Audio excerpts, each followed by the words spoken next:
Satu. Dear bright people, jumpa lagi di The DPM Interview. Biasa saya akan mewawancarai berbincang dengan orang-orang yang inspiratif, yang bisa memberikan kita banyak pelajaran lah ya. Dan kali ini saya akan berbincang dengan sahabat sekaligus senior saya nih, senior banget makanya.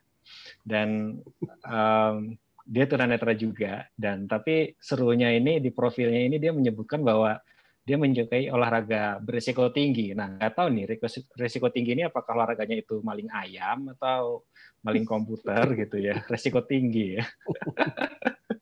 So please welcome Mas Jaka Ahmad alias Blindman Jack. Halo Om. What's up dude?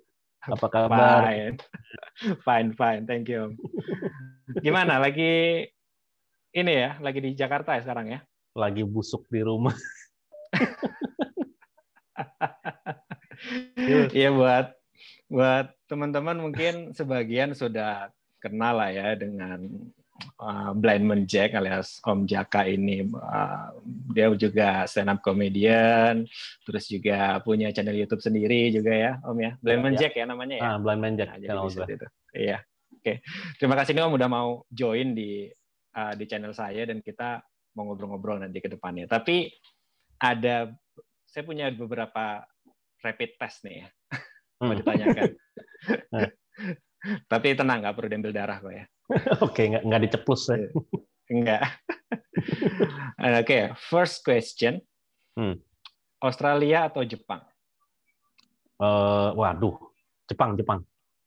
Kenapa? Karena kan ini gue lebih suka Jepang. Kenapa Jepang? Nggak tahu ya, gue tuh waktu 2004 gue ke Tokyo itu gue amazed banget ya sama orang yang sangat teratur, orang yang jujur. Gue bener-bener ngalamin beberapa hal yang baru gue alamin banget ya. Gue tuh waktu itu kegiatan apa waktu itu?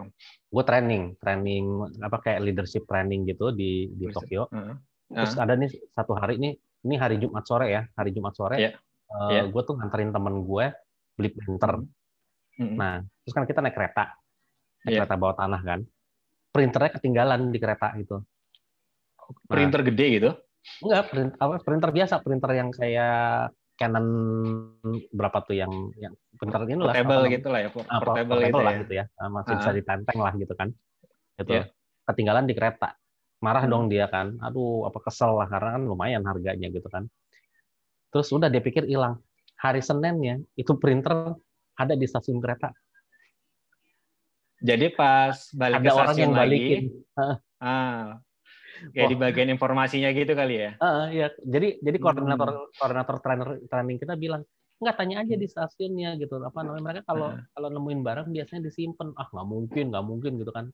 Terus akhirnya ditanya dan itu udah hari Senin. Ditanya, oh iya ada, nanti dianterin ke sini. Luar biasa ya. Gokil banget kan, gila gue bilang.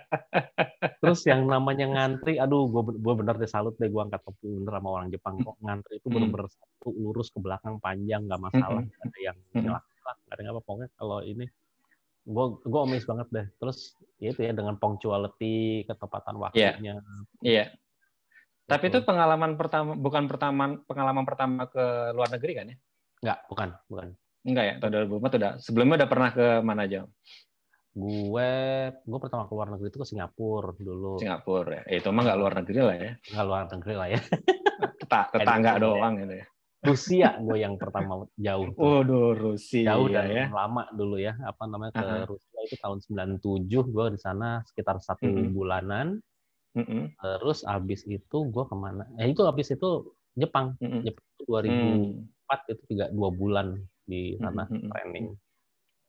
Berarti impress banget ya. Ya soalnya kan saya tanya nih karena kan ya, waktu itu yang short course 3 bulan 2013 di Adelaide ketemu Om Jack waktu itu lagi S2 di sana kan di Australia kan ya. Tapi kira-kira kenapa Om nggak pilih di Australia? Bedanya apa dengan Jepang misalnya? Apa yang nggak tahu ya Australia? Kalau Australia tuh kalau menurut gue just another country, artinya apa namanya memang ada kultur-kultur yang baru di sana gitu, tapi nggak semenarik di Jepang gitu. Kalau di Jepang tuh emang gimana ya? ya itu yang dibilang nasionalisme tinggi, terus budaya kedepankan gitu. Terus gue juga sangat terimpresi juga dengan orang-orang yang masih mereka fokus dengan ilmu yang mereka mau kembangkan gitu, sampai bahasa aja mereka nggak peduli. Artinya udah pokoknya lo hormati budaya gue, lo hormati bahasa gue. Jadi filosofinya ya gue suka gitu. Sementara kalau di Australia, oke, gue suka di sana divert gitu ya, banyak mungkin lo juga masih ingat waktu kita di Adelaide itu kan, waktu kita mau nyebrang dulu, sebelah kiri kita ngomong bahasa India, sebelah kanan kita ngomong bahasa Cina, sebelah kanan kita ngomong bahasa Inggris, depan kita ngomong bahasa Spanyol.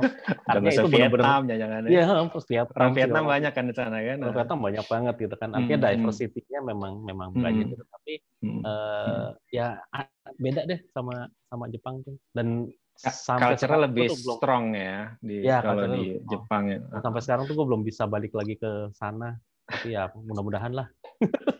Tapi kalau secara fasilitas dari segi aksesibilitas, karena kan Om Jaka kan juga tergabung juga di Jakarta Barrier Free Tourism ya. Kalau di Jakarta kan sering kayak inspeksi.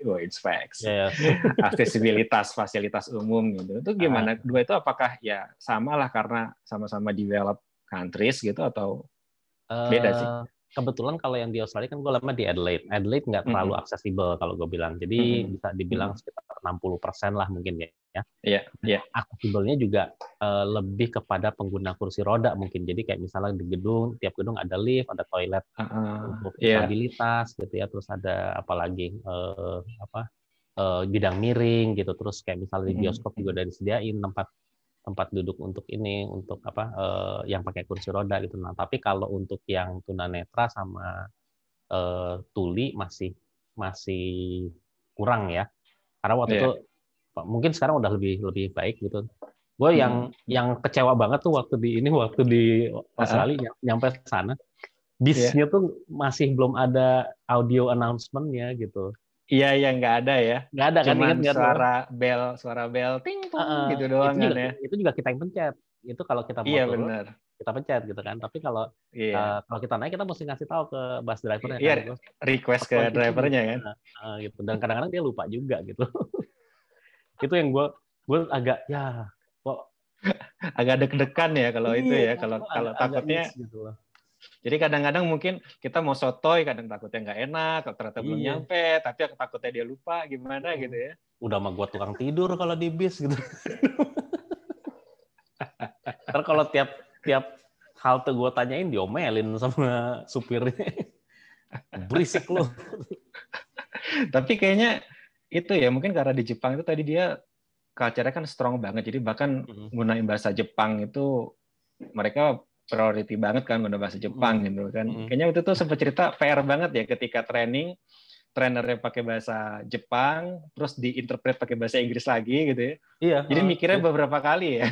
Jadi dan itu kan kita benar-benar kayak classroom ya, jadi seharian gitu. Jadi kalau pagi masih lumayan lah gitu, jam 9 sampai jam 10, jam 11 tuh masih lumayan gitu. Udah di atas jam 12 itu udah benar-benar kerasa deh tantangannya kita harus dengerin, karena kan emang gimana ya, ilmu di satu sisi kita ini seneng gitu kan, bukan seneng, artinya interest gitu kan untuk dapat ilmunya gitu. Dan tapi di sisi lain lama bener sampai perasaan trainingnya cuma 15 menit tapi kenapa jadi setengah jam ya gue. Ya karena interpretnya setengah jam lagi kan. Iya. 15 menit tambah 15 setengah jam jadinya kan. Iya makanya. Ya jadi Jepang tuh impress banget ya gitu ya. Gue paling impress banget dah. Pengen balik. Kalau ada yang nonton mau sponsorin gue balik ke Jepang boleh. Oke, boleh, catet ya.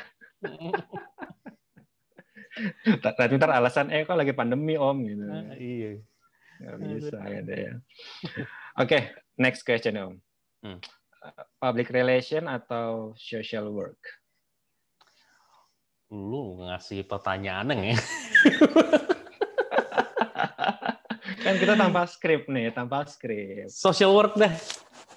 Kenapa? Karena kan lo S1 humas kan ya? Betul, betul. S1 humas, S2-nya social work. Kenapa bisa ini? Kalau menurut gue dua-duanya ini ya apa namanya satu dasar kalau menurut gue, tapi cuman beda tujuan aja. Kalau public relation mungkin lebih ke profit orientation, kalau social work ya memang kepada masalah-masalah sosial ya gitu. Tapi gue sekarang lebih suka social work gitu karena memang seru aja sih bekerja dengan masyarakat, bekerja dengan apa namanya lingkungan gitu ya. Artinya tidak hanya bekerja dengan satu grup aja. Kalau public relation mungkin sorry ya kalau ada public relation yang nonton dan salah.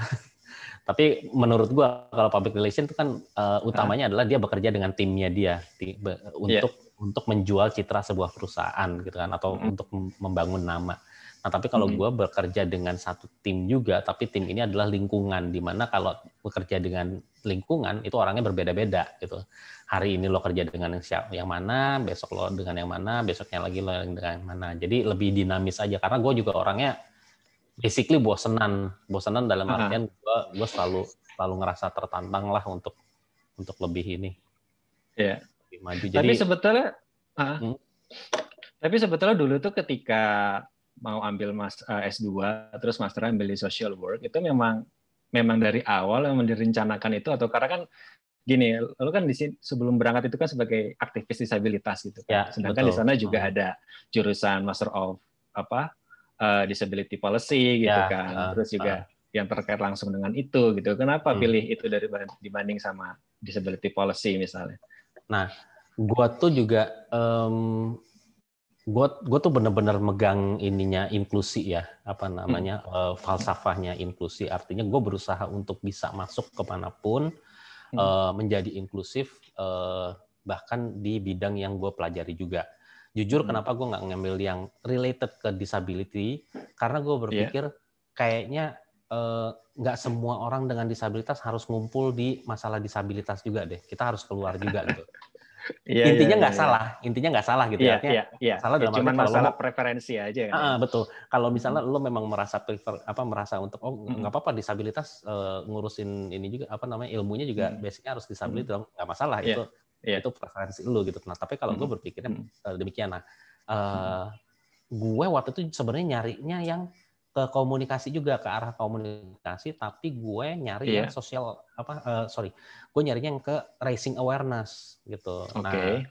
Terus itu karena dulu kan gue pernah training juga di Australia, ketemu sama si Kara itu kan. Nah, Kara Elixon yang apa namanya yang merekomendasikan gue kenapa lo nggak ngambil social work. Nah, at that time gue baru tahu tuh. Gue justru baru tahu ada jurusan social work karena gue selama ini dengar apa namanya yang STKS ya yang di Bandung ya, sekolah tinggi. Nah, gue pikir itu cuman S1 doang dan gue juga nggak tahu mereka sebenarnya kerjanya apa sih gitu loh. Nah, baru gue akhirnya ketika dikasih tahu social work itu gue baru ngeh gitu kan, terus gue pelajarin kayaknya seru juga gitu loh. Karena di satu sisi gue seneng dengan psikologi, tapi balik lagi kalau psikologi kan kita bekerja dengan individual ya, apa namanya. Nah, tapi kalau social work kebalikannya. Social work dengan masyarakat ya, lingkungannya. Jadi menariknya di situ ya. Jadi ya meskipun gitu kan tetap akan direlate juga pada akhirnya ya ke bidang kita ya, ke disability juga gitu jadinya gitu ya. Nah, gue sempet, ini lucu juga nih Dim, gue sempet gampang juga nih ngambil social work. Karena tahu nggak apa? Ketika gue disadarin gitu ya, lu ngambil social work kayak gini. Terus gue baru inget gitu, kalau di film-film social worker itu jahat melulu loh. Hah? Nggak sih? Yang ngambil anak orang, yang lo kalau nonton film-film yang apa namanya, kayak film apa ya? Pokoknya ada deh beberapa kejadian yang social work itu justru dia apa namanya atas nama kebaikan gitu ya, dia ngambil anak dari orang tuanya karena orang tuanya apa namanya tinggal di area kumuh misalnya kayak gitu. Atau terus apa ngatur satu keluarga untuk ini, tapi selalu jadi tokoh jahat gitu loh, tokoh negatif lah, bukan jahat sih, tokoh negatif itu. Antagonis. Gue kayak begini juga dong gue bilang. Jadi kayak antagonisnya gitu loh. Masalahnya gini, lo mau nyulik anak orang juga mikir, ntar dia salah nyulik juga. Emang yakin yang diculik benar gitu kan? Kayak itu, gue nggak tahu lo Apa? pernah nonton I Am Sam nggak? Nah, jadi I Am Sam itu adalah film tentang si ini Sean Penn. Sean Penn ceritanya dia jadi orang yang tunagrahita gitu. Jadi intelijensi dia itu hanya seumur anak 10 tahun. Nah, dia membesarkan seorang anak perempuan gitu. Nah, itu dipermasalahkan sama social worker karena nanti ini anak kalau misalnya dia udah tambah besar, siapa yang akan menumbuh besarkan dia sementara ayahnya cuma punya kapasitas kecerdasan sampai 10 tahun. Nah, jadi diambil tuh sama si social work. Nah, terus diiniin lah mungkin dituntut lah di pengadilan gitu. Nah, itu kayak gitu-gitu deh kerjaan social work tuh yang gue nonton di TV, yang gue nonton di film ya gitu. Jadi gue aduh, masa kayak gini sih, tapi ternyata enggak gitu. Lebih luas lagi dan lebih baik juga kok. Dan kayaknya lo akan sebetulnya ketika diimplementasikan juga banyak dikaitin sama kehumasan juga ya, karena kan lu dulu kalau salah pernah kerja di asuransi gitu kan. Kalau asuransi kan ya lu nelponin orang gitu kan. Betul. Kita tahu lah, yang telepon itu kan. Nah, tapi sekarang lu gunakan ilmu marketing lu itu buat ini ke masyarakat, itu menarik jadinya. Kombinasi yang cukup menarik jadinya ya. Betul. Kalau gue ngerasa line gue, garis gue dari pendidikan sampai pekerjaan itu nyambung semua. Jadi oke, gue ngambil S1 komunikasi. Terus gue kerja di asuransi. Di asuransi itu kan komunikasi gue kepake udah pasti kan gitu kan. Iya. Nah, terus gue mengembangkan ilmu marketing. Marketing ini sebenarnya kan awareness raising juga. Iya kan? Betul. Cuman bedanya kalau marketing merek tertentu, lo bikin orang aware dengan merek brand tertentu gitu ya. Kalau social awareness, ya udah lo aware dengan keadaan isu ya, isu dan lain sebagainya. Nah dari situ waktu di asuransi itu gue akhirnya belajar training dan fasilitasi juga. Nah itu kepake juga ilmunya. Ketika gue jadi social worker, udah pasti ilmu fasilitasi gue juga gue terapin ke situ juga karena waktu itu gue berpikir gini, masalah disabilitas itu selain memang itu menjadi isu sosial, tapi kalau menurut gue itu juga bisa menjadi lahan pekerjaan juga ya. Artinya gue misalnya menggunakan disability awareness training itu sebagai salah satu cara untuk mempromosikan permasalahan disabilitas di dalam perusahaan-perusahaan swasta gitu ya, perusahaan-perusahaan profit lah gitu.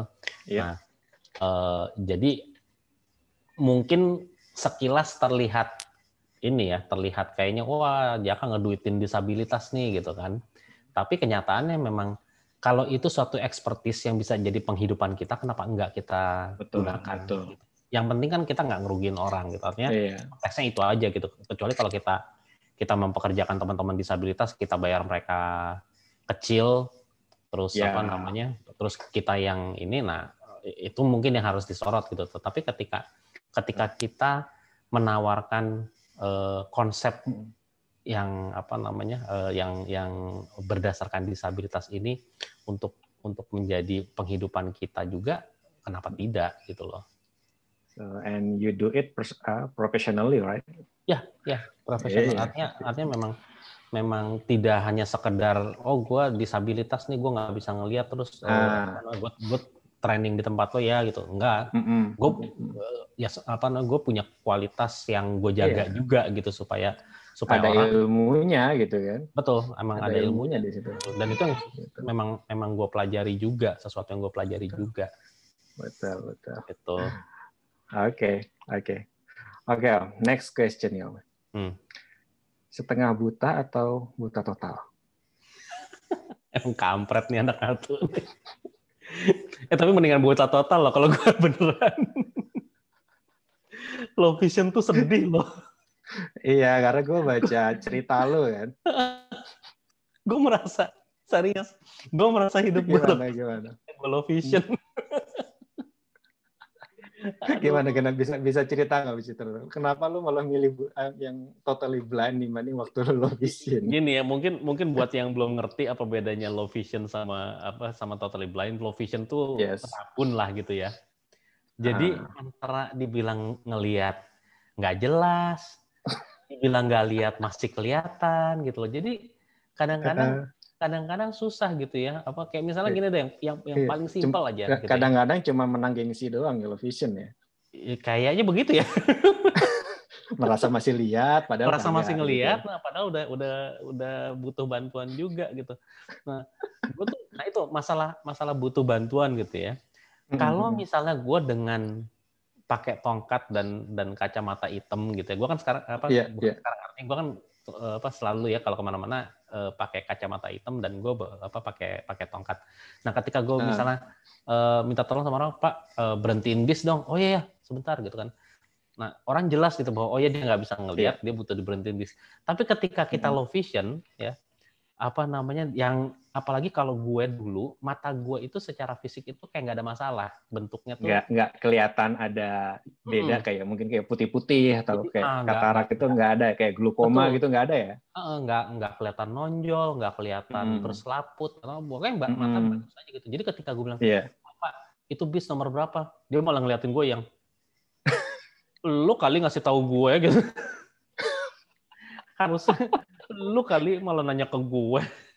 Terus nanti kalau nanya ke cewek dikirain modus lagi gitu ya. Iya, ditanyain modus gitu. Terus kadang-kadang malah kabur orangnya. Dan gue sering ngerasa gitu. Jadi kayak ketika gue nanya sesuatu atau gue minta tolong apa gitu ya, gue tuh sering banget ngerasa kayaknya orang ngeliatin gue terus makin ngejauh terus yang apa sih lo yang kayak gitu loh. Apaan sih lo? Padahal gue bener-bener butuh bantuan karena gue nggak bisa waktu itu nggak bisa ngelihat jauh juga, nggak bisa ngelihat tajam juga. Makanya gue dulu waktu masih low vision pun kalau akhirnya gue kalau di jalan gue juga tetap bawa tongkat dulu karena itu. Nah pakai tongkat pun nggak segampang itu juga karena balik lagi ketika mata gue kelihatannya bagus, bawa tongkat disangka main-main. Oh my god. Serius, gue nggak bohong. Orang gue pernah disamperin sama ibu-ibu. Hey, jangan bercanda kayak gitu. Nanti kamu kalau sudah kejadian bener baru serasa kamu. Bilang, Bu, saya beneran tidak bisa melihat, Bu. Nggak usah macam-macam kayak begitu, nggak bagus. Ya ibu. Padahal waktu itu belum ada YouTube ngeprank ya. Belum. Gila, gimana sekarang ya? Iya, apalagi sekarang. Wah, habis kali gue.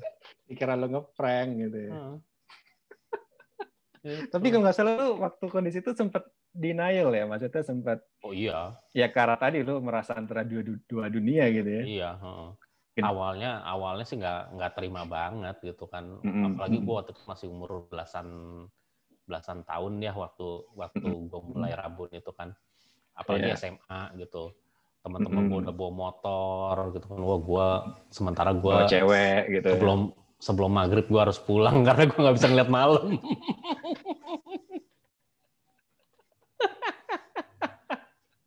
Ya, gue dulu kalau lagi deketin cewek tuh gue inget banget main ke rumahnya selalu abis asar. Terus nanti sebelum maghrib udah pulang. Nah, sebelum maghrib udah pulang. Gitu. Udah kayak ayam jago ya. Udah kayak ayam jago gue. Iya, udah gitu, pulang. Udah gitu gue nyari alasannya macam-macam aja gitu. Apa kayak gitu. Oh nanti ada saudara mau datang, oh nanti ada ini mau ada itu, biar gue pulang. Tapi ketika lu pas jadi totally blind, lu akhirnya menerima semua itu ya, itu emang sebuah acceptance atau emang karena kepepet, Om? Kepepet sih kalau gue bilang ya awalnya. Tapi iya loh, gue kalau dibilang acceptance, gue juga lupa kapan bener-bener sebenarnya gue bisa menerima diri gue. Ya udah deh gue buta gitu ya, gue lupa gitu. Tapi yang pasti dengan ketemu beberapa orang tunanetra yang menurut gue waktu itu sebenarnya nggak inspiring sih, tapi menurut gue nunjukin aja ke gue kalau udah nih gue juga buta tapi gue bisa hidup gitu, gue bisa punya keluarga, gue bisa S2 ke luar negeri, gue bisa bisa jalan-jalan juga. Nah gue melihat itu waktu itu gitu loh, gue melihat itu di senior tunanetra waktu itu kan jadi ya udah life goes on lah gitu loh. Artinya tinggal gimana gue ini aja, tinggal gimana gue jalanin hidup gue aja. Karena ternyata bisa kok kalau mau ini ya, kalau gue mau maju ya udah gitu loh. Jalanin aja ya, mau nggak mau ya, udah kepepet ya. Iya gitu. Orang bilang kalau kepepet jadi pinter ya. Gue juga ngerasa gini, Dim. Gue itu masih dalam tanda kutip masih merasa lebih beruntung karena waktu itu gue bukan orang kaya ya, tapi cukup berada lah. Punya kemampuan untuk misalnya beliin gue alat bantu yang bagus gitu ya. Terus gue masih disekolahin ke sana sini gitu, artinya gue dilesin bahasa Inggris apa. Nanti itu kan advantage ya. Itu sementara gue ketemu sama teman-teman kita yang entah dari mana, terus umur 10 tahun udah harus ngendon di asrama SLB gitu kan. Tapi survive mereka gitu loh. Artinya ini kan sesuatu hal yang luar biasa gitu loh kalau menurut gue. Gitu. Nah, gue ketemu mereka ini, dan bahkan mereka waktu itu banyak dari mereka juga yang masih muda gitu loh. Kayak dulu Ade Ismail, Ari, gitu ya, Ari Johannes, terus si Jejen tuh, itu kan setahu gue mereka kan perantau-perantau yang dari kecil don di SLB, tapi bisa berhasil dalam artian ya hidup gitu loh, artinya bisa menjalani hidup gitu. Terus ya gue berpikir berarti gue juga bisa gitu. Iya. Jadi kadang lu ketika ingin menerima sesuatu, lu harus merasa ada yang di bawah lu lagi gitu ya. Iya, kadang-kadang gitu. Kadang-kadang perlu itu. Sorry ya. Tapi kayak emang kadang-kadang kita mesti lihat ke bawah dulu untuk ya udah. Gitu. Ya udah. Mereka aja. Iya, karena kalau lu masih merasa orang paling menderita sedunia tuh bakal repot gitu kan. Selalu ada pembenaran gitu ya. Iya. Oke, Om. Next question, Om. Aktivis atau stand up comedian? Stand up comedian kalau ini. Jelas ya. Jelas. Kenapa? Itu tadi yang gue jelasin di awal ya. Gue bosenan orangnya sebenarnya. Dan kalau aktivis itu, kalau menurut gue juga masih terpaut dengan formalitas, dengan dengan rutinitas dan lain sebagainya. Gue ngerasa dulu beberapa kali kayak misalnya kita hearing ke menteri, ke DPR, dan lain sebagainya gitu ya, atau ke perusahaan dan itu dengan kita sudah advokasi dengan segala macam cara, tapi hasilnya sedikit sekali yang yang gue rasakan. Artinya secara pribadi gue ngerasa, aduh kok udah ngomong segini lamanya, tapi kok orang nggak ngerti-ngerti juga gitu loh Nah, sementara dengan stand up gue ngerasa sebaliknya gitu. Gue ngomong 10 menit gitu ya, taruhlah 10 menit gue ngomongin tentang cara nuntun orang buta gitu, tapi habis itu orang bisa nuntun gue gitu kan. Atau gue ngobrolin lagi tentang gue yang susah mencari pekerjaan waktu itu. Akhirnya turun dari panggung, gue bisa disamperin sama beberapa HRD yang mereka ayo yuk ngobrolin yuk kalau misalnya kita mau hire orang dengan disabilitas kayak apa gitu. Jadi gue pribadi ngerasa impact-nya lebih cepat gitu loh. Gitu. Gue nggak bilang advokasi itu tidak jalan, enggak, sama sekali enggak. Itu memang proses yang panjang dan gue capek aja gue di situ gitu. Jadi makanya gue sekarang lebih seneng di stand up kayak karena menurut gue juga semua posisi itu harus diserang juga gitu loh. Betul. Jadi advokasi itu dari semua lini ya, semua sayap ya, sayap kiri, sayap kanan, sayap tengah gitu ya. Kanan, harus tuh gitu. Nah, kita tinggal bagi-bagi tugas aja kalau menurut gue. Jadi dengan punchline lu tuh malah lebih kena gitu ya. Dengan in your own way gitu ya. Siap. Tapi kan kita juga waktu itu pernah ada ini kan yang siapa tuh, ada stand up comedy yang DPR kalau nggak salah kan bikin lomba stand up comedy kan yang ngeritik Pak Fadlizon sama Fahri Hamzah itu kan. Jadi kadang-kadang malah yang kayak gitu malah lebih didengar daripada yang pada demo di luar-luar ya. Iya, benar. Karena apa ya? Ketika lo ketawa, sebenarnya nih, ketika lo ketawa, itu tuh dalam diri lo ada pembenaran. Gitu loh. Iya, betul ya. Lo sebenarnya mentertawakan diri lo sendiri gitu ya. Karena kayaknya lo mentertawakan diri lo sendiri gitu. Either lo bilang lo hahaha terus lo bilang iya juga ya gitu kan. Atau mungkin kalaupun lo nggak setuju lo bisa ketawa terus enggak, gue nggak gitu gitu. Tapi intinya dari komedi itu justru yang kita mengajak mentertawakan orang lain. Yang apa namanya, yang gue suka dari stand up komedi sendiri gitu. Dan nggak cuman asal ngeledek ya, akhirnya artinya nggak cuman misalnya apa gue ke lo roasting gitu, Dimas nggak bisa ngelihat, nggak cuman sekedar gitu doang gitu, tapi ada hal yang lainnya gitu. Iya. Kalau gitu malah lucu ya. Iya makanya. Kan nyari lucunya itu yang susah gitu kan. Iya, nyari lucunya yang susah. Iya. Tapi lu kan ini ya, maksudnya udah akhirnya masuk ke dalam komunitas komedian, terus ketemu juga dengan ya stand up komedian yang udah populer lah ya, kayak Panji, Radit. Tapi tanggapan mereka ke lu gimana? Maksudnya ini memandang lu tuh, mereka memandang lu lebih jadi aktivis atau stand up komedian nih? Nggak, mereka memandang gue lucu apa nggak lucu aja udah. Lucu aja. Ya? Pokoknya kalau lucu dapat job, kalau nggak lucu ya udah lu belajar lagi satu. At the end kalau lo mau dihormati sebagai seorang stand up comedian, lo harus lucu. Iya, harus lucu ya. Kalau bicara kayak misalnya gue Dani Aditya ya, itu kan komik kayak yang disabilitas. Gokil banget tuh ya. Ada beberapa lagi lah sebenarnya itu komika disabilitas sudah mulai banyak gitu. Tapi mungkin orang akan salut untuk pertama kali kita naik, orang akan salut gitu ya. Wah, nggak bisa ngelihat tapi dia berani stand up. Wah, pakai kursi roda dia berani stand up. Tapi kedua kalinya lo naik, lo udah dicari lucunya, nggak peduli lo mau pakai kursi roda, mau jalan, mau datang ngesot, mau tangan lo nggak ada, kalau nggak lucu udah turun ya. Jadi juga di materi-materi lo tuh juga nggak sepenuhnya berisi tentang isu disabilitas juga kan pastinya ya. Enggak, tapi gue mungkin sekitar 65-70% lah itu tentang disability. Masih ya. Sisanya di luar disability. Gitu. Tapi gini, kalau kayak si Dani Aditya kan gue pernah dengar podcast dia juga sama siapa tuh ya, sama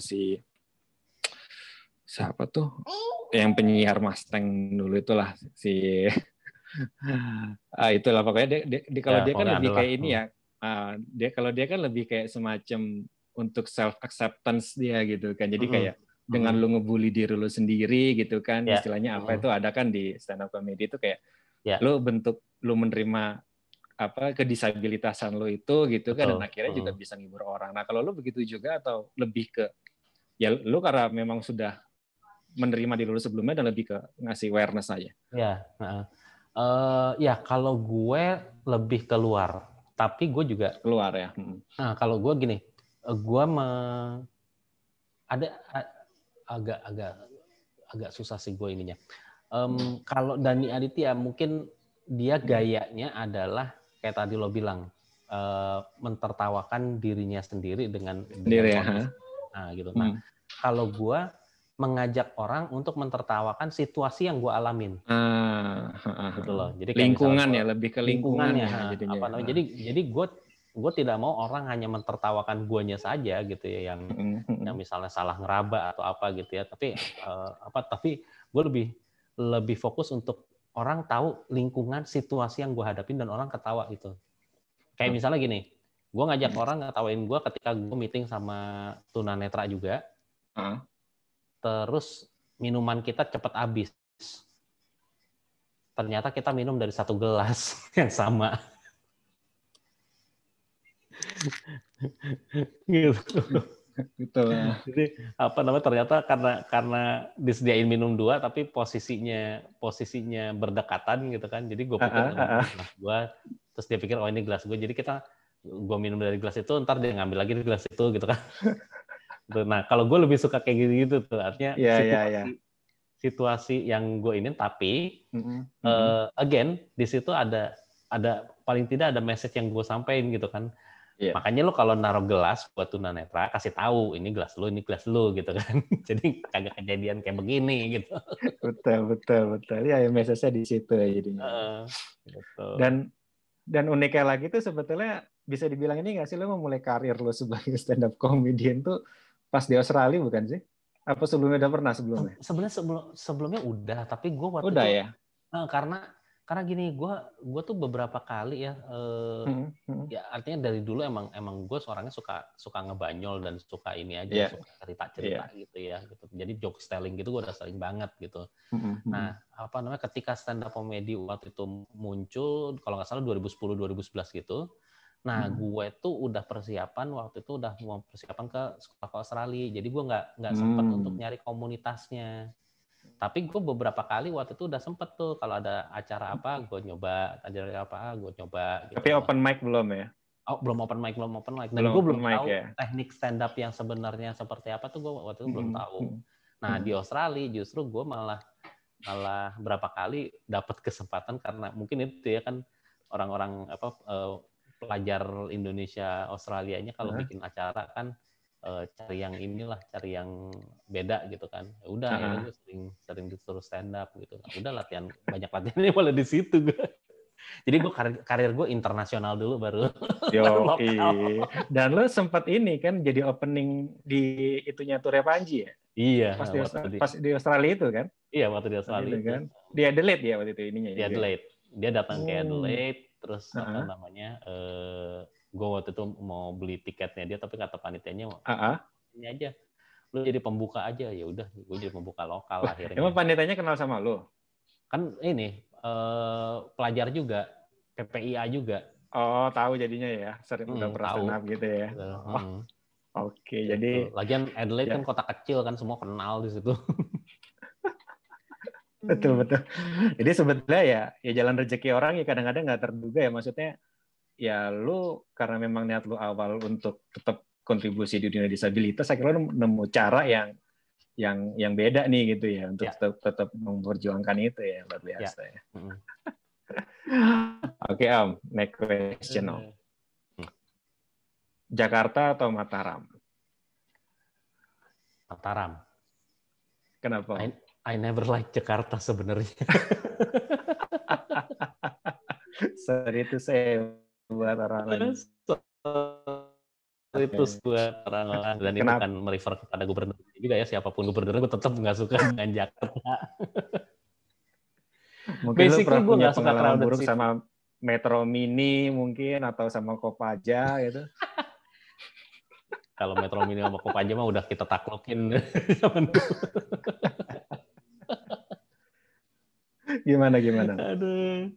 Ya kalau gue sebenarnya tidak terlalu suka dengan kota besar ya, kayak waktu di Australia juga kayak di Melbourne gitu, di situ gue nggak betah. Artinya untuk datang 2-3 hari nggak apa-apa gitu.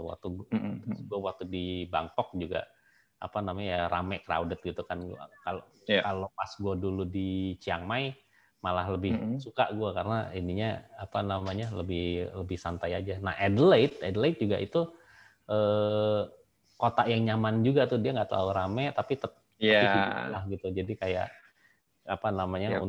untuk hidup tuh masih enak lah. Nah Mataram sebenarnya udah mulai rame sih sekarang, udah mulai macet-macet gitu ya, di waktu tertentu gitu. Tapi masih tidak terlalu masih tidak terlalu ramai gitu.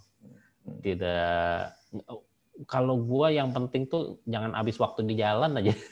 Karena kalau Jakarta tuh udah luar biasa banget gitu ya, kadang-kadang gue ngerasa hidup habis di jalan, terus sorry to say juga gue juga sering sekali menyaksikan di mana orang berantem di jalan karena mungkin hanya karena klakson senggol atau hanya kesenggol kayak gitu. Jadi aduh kok kadang-kadang sedih ya, di kota besar kok tepos selirunya tuh jadi sangat tipis sekali gitu, meskipun masih banyak juga orang-orang yang baik. Apalagi kalau udah pas jam-jam buka puasa gitu, Om ya.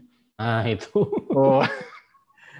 aduh itu udah deh gila. Klakson gitu. Klakson apa segala macam, kayaknya buka puasa dengan memaki itu udah Udah ini banget, udah lumrah banget deh. Gitu. Tapi apa enggak ini Om? Kenapa lu pilih Mataram? Apa karena ketika di Mataram yang ibaratnya lu di sana jadi kayak semacam bisa dikatakan pionir juga nggak sih? Maksudnya ikut menggerakkan awareness tentang disability di sana gitu?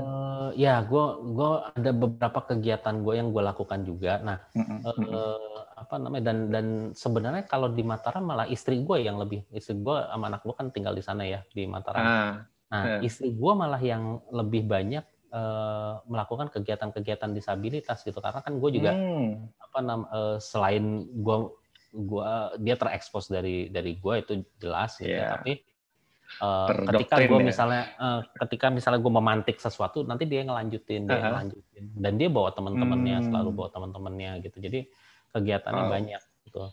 Dan kalau menurut gue biarin aja dulu mereka aktif gitu ya, mau itu charity kayak mau itu apa, pokoknya biarin aja dulu biar tahu dulu aja deh dengan disabilitas. Nah tapi setelah itu baru gue arahin pelan-pelan untuk oke, ini sekarang udah waktunya untuk apa namanya, jangan cuman kegiatannya jangan cuman ngumpulin sumbangan doang nih, tapi sekarang kita udah mulai mikir gimana caranya supaya apa yang kita lakukan itu sustainable, bisa berlanjut terus, terus si teman-teman yang kita bantu ini juga bisa berkesinambungan. Apakah kita mulai nyariin magang buat mereka atau buat nyariin job untuk mereka, kayak misalnya kerjaan-kerjaan untuk hiburan atau apa gitu kan, teman-teman banyak yang sana juga kan. Gitu. Justru istri gue lebih aktif di sana. Malah gitu ya. Oke. Nah, berarti kan sebetulnya ini ya, maksudnya lu berarti sebetulnya terlahir tidak sebagai seorang disabilitas gitu ya. Berarti sekolah juga di sekolah umum gitu ya. Berarti kan lu mulai menurun itu ketika SMA kuliah, SMA ya SMA udah mulai menurun. Gue udah mulai kesulitan baca tuh waktu SMA, tapi masih selamat lah SMA.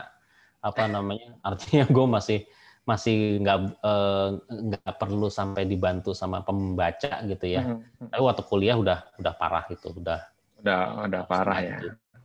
Berarti udah banyak ini ya, gengsi denial itu ya. Antara gengsi sama mata gue udah siwer banget.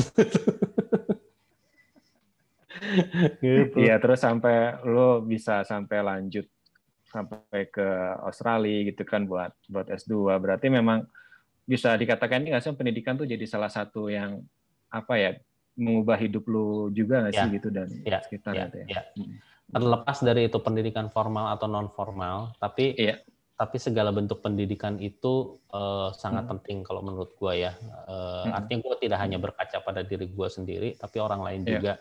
Ketika teman-teman kita yang punya disabilitas, mereka terdidik lah dalam satu hal, itu pasti hidup mereka menjadi lebih baik gitu. Nah kalau dalam konteks gue mungkin ya secara akademis gue terdukung sehingga gue bisa mendapat pengalaman dan pekerjaan yang gue inginkan gitu. Nah sementara teman-teman yang lain juga menurut gue banyak juga yang itu tadi gue bilang secara informal mereka terdidik juga sehingga akhirnya mereka bisa mencapai apa yang mereka mau gitu.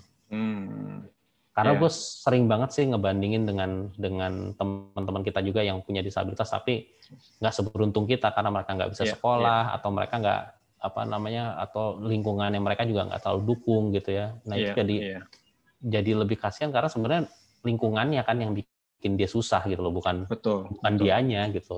Betul. Padahal ya mungkin karena lingkungan itu menganggap ya dia ngapain sih nggak bisa lihat disabilitas mau ngapain itu sekolah juga gitu kali gitu mikirnya ya. Iya betul. Padahal sekarang buat disabilitas itu peluang sebetulnya udah terbuka banyak banget, beasiswa banyak gitu ya kalau misalnya mau coba gitu. Dan sekarang tuh kalau menurut gue juga perusahaan meskipun masih takut-takut ya, tapi kalau kita bandingin 10 tahun yang lalu aja, tahun 2000-an gitu ya, sekarang tuh lebih banyak perusahaan yang mau membuka lapangan pekerjaan untuk disabilitas meskipun masih terbatas. Nah kalau menurut gue ya teman-teman udah masuk aja dulu gitu loh, masuk ke dalam, nanti dari dalam baru kita bikin perubahan lagi gitu. Jadi iya betul. kalau misalnya memang kesempatannya masih ada kesempatan untuk jadi operator, resepsionis atau misalnya drafter gitu ya, kalau teman-teman yang tulis suka ditawarin.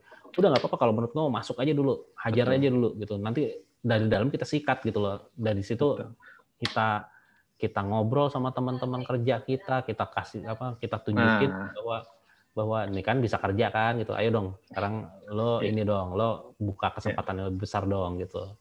Ya, dan merasakan pengalaman bekerja itu yang menurut saya sih yang penting banget sih buat teman-teman. Jadi apapun pekerjaan itu dulu gitu kan. Yang penting pengalamannya dulu deh gitu ya. Jangan milih-milih mau apa gitu ya. Iya. Dan kalau misalnya ya karena susah akan sulit kalau misalnya kita punya idealisme pasti ya gitu artinya nggak mungkin nggak belok-belok amat gitu pilihannya gitu, tapi ketika intinya sih itu ketika kita punya kesempatan lo bisa meyakinkan orang dengan ketika lo sudah berada di dalam gitu. Betul. Dan intinya adalah selama masih kita punya kesempatan bisa sekolah sampai setinggi mungkin, manfaatin lah ya, karena mungkin kita kadang-kadang mikir gitu kan, kita nanti setelah ini mau kerja apa gitu, tapi ibaratnya dengan kita meninggikan kualifikasi kita tuh harusnya idealnya tuh peluang juga makin terbuka gitu ya. Tapi kan masalah rezeki juga itu yang di atas yang ngatur gitu lah ya. Pada akhirnya habis gitu. Itu balik lagi ke ikhtiar lo gitu kan. Betul, itu banget. Betul, setuju banget. Itu sudah suratannya tuh. Oke Om Jack, thank you banget nih mungkin udah sejam nih kita ngobrol bareng dan semoga bisa menginspirasi teman-teman semua di sini yang menonton ya. Meskipun kayaknya nonton sih dikit sih channel gua sih. Cuman thank you banget nih buat waktunya. Dan teman-teman silakan lo ini ya gue ya kawan-kawan ya. Siap. Teman-teman silakan di subscribe ya YouTube-nya Blind Man Jack gitu kan. Dan jangan lupa subscribe channel saya juga gitu sih.